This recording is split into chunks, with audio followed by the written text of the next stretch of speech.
Hello everyone, সকলোকে স্বাগতম জনাই আজি এটা ৰেচিপি লৈছো আপোনালোকৰ কাৰণে পালেং শাকৰ। হেউজিয়া শাক-পাচলি আমি খাব লাগে আমাৰ দেহৰ কাৰণে কিমান উপযোগী আৰু লগতে পালেং শাক যে কিমান বেছি ভাল সকলোখিনি কথা সকলোৱে জানে সেইকাৰণে মই বহুত বেছি কথা নকওঁ আৰু আহক আজিৰ ৰেচিপিটো আৰম্ভ কৰো। এয়া প্ৰথমতে দেখিলে মই তেলখিনি গৰম কৰিলো আৰু তাতে মই 1 চামুচ জিৰা ফুটাই ললো আৰু তাৰ পাছতে এয়া চাওক মই এহোপামান পিয়াজ আৰু ৰসুন এনেদৰে কাটি ৰাখিছো। এই সকলোখিনি মই ইয়াতে দিম প্ৰথমতে এইখিনি মই মিডিয়াম গেছতে ধুনিয়াকৈ ফ্ৰাই কৰি লম আজি মই বনাব লৈছো লসুনি পালেঙৰ এটা ৰেচিপি সেইকাৰণে ইয়াত মই বহুত বেছি ৰসুনৰ ব্যৱহাৰ কৰিছো কাৰণ ৰসুনৰ যদি গোন্ধটো নাহে তেনেহলে ৰসুনি পালেঙৰ অৰ্থটো কি থাকিব ন জানো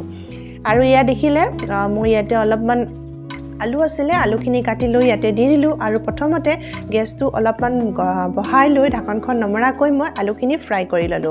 আৰু তাৰ পাছতে এয়া মই দিলো জোখমতে নিমখ হালধি আৰু মছলাৰ ক্ষেত্ৰত সেই মোৰ একেই কথা আপোনালোকৰ ওচৰত যি ধৰণৰ মছলা আছে সকলো ব্যৱহাৰ কৰিব পাৰে ইয়াত কোনো ধৰা বন্ধা মছলা দিব লাগিব বুলি কথা নাই আৰু তাৰ পাছতে এয়া মই দুটা বিলাহী এনেদৰে মই চপাৰতে হৰুকৈ কাটি লৈ গুটেখিনি দি দিলো আপোনালোকে যদি ইচ্ছা কৰে তেন্তে হৰুকৈ কাটি লব পাৰে তাৰ পিছত এয়া চাওক অলপ দেৰি পাছতে মই গেছটো কম কৰি ৰাখিছিলো আৰু আমাৰ আলুখিনি প্ৰায় আধা সিজা হৈ গল আৰু তাৰ পাছত এতিয়া মই ইয়াতে দি দিলো এইখিনি পালেং এইখিনি ধুই মই ৰাফলি কাটি ৰাখিছিলো আৰু প্ৰথমতে মই এইখিনি মিক্স নকৰাকৈ ঢাকনখন মাৰি দিলো কাৰণ পালেংখিনিটো জানেই অলপ দেৰি পাছতে ই সকলোখিনি পমি যাব আৰু একেবাৰে নাইকিয়া হৈ যাব হে একেই হসা কথা এয়া চাওক অলপ দেৰি পাছতে সকলোখিনি একেবাৰে পমি গল আৰু তাৰ পাছতে মই গুটেখিনি ধুনিয়াকৈ কৰিলো মিক্স এতিয়া গেছটো মই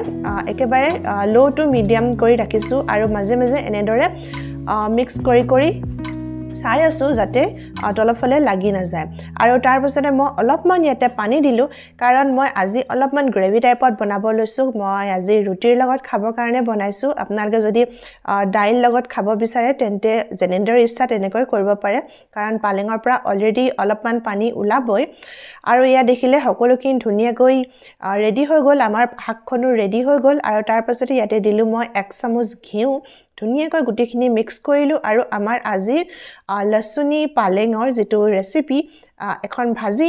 ৰেডি হৈ গল আৰু ইয়া চাক ফাইনাল লুক বিৰাট বেছি টেস্টি হয় খাবৰ কাৰণে আৰু একদম ইজি হয় নহয়নে বাৰু গুটে ৰেচিপিটো আপোনালোকক মই যিমান পাৰো ধুনিয়াকৈ বুজাই দিবলৈ ট্ৰাই কৰিলো